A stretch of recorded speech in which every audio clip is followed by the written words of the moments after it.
মনে হয় বিএনপির রাজনৈতিকভাবে এই বিষয়গুলো পরিষ্কার করা দরকার। তারা যদি সত্যিকার অর্থে আওয়ামী লীগকে পুনর্বাসন করতে চায় তাহলে ঘোষণা দিয়েই করা দরকার। মুখে এক অন্তরে আর এক কাজে অন্যরকম, এটা হওয়া উচিত না। তাহলে আমরাও রাজনৈতিকভাবে আমাদের সিদ্ধান্ত নিতে পারি সেক্ষেত্রে আমরা কী ধরনের পদক্ষেপ নিব এবং কী ধরনের কর্মসূচি বা রাজনৈতিক অবস্থান আমরা নিতে পারি। ঠিক।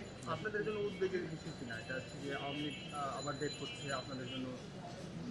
আমাদের জন্য না, আমরা মনে করি পুরো বাংলাদেশের মানুষের জন্যই উদ্বেগের বিষয়। যারা মাত্র 1.5 বছর আগেই এদেশের প্রায় 2000 মানুষের জীবন নিয়েছে, 2000 পরিবারকে ধ্বংস করে দিয়েছে এবং প্রায় 30,000 আমাদের ভাইয়েরা আহত হয়েছে এবং জুলাই গণঅভ্যুত্থানের স্মৃতিটা এখনও সবার কাছে তাজা। তারা কোনো প্রকার রিকনসিলিয়েশন প্রসেসেস ছাড়া এইভাবে আবার বাংলাদেশের রাজনীতিতে তাদেরকে প্রাসঙ্গিক করে তোলাটা এদেশের সবার জন্য উদ্বেগের বিষয় এবং সেই জায়গা থেকে আমরা রাজনৈতিকভাবে এটা কীভাবে মোকাবেলা করবো সে বিষয়ে আমরা সিদ্ধান্ত নিই।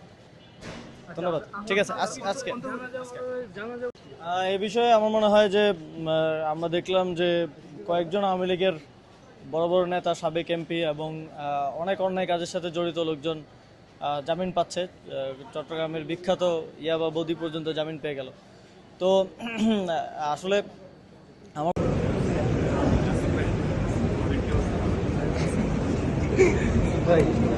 একটু দেখে এটা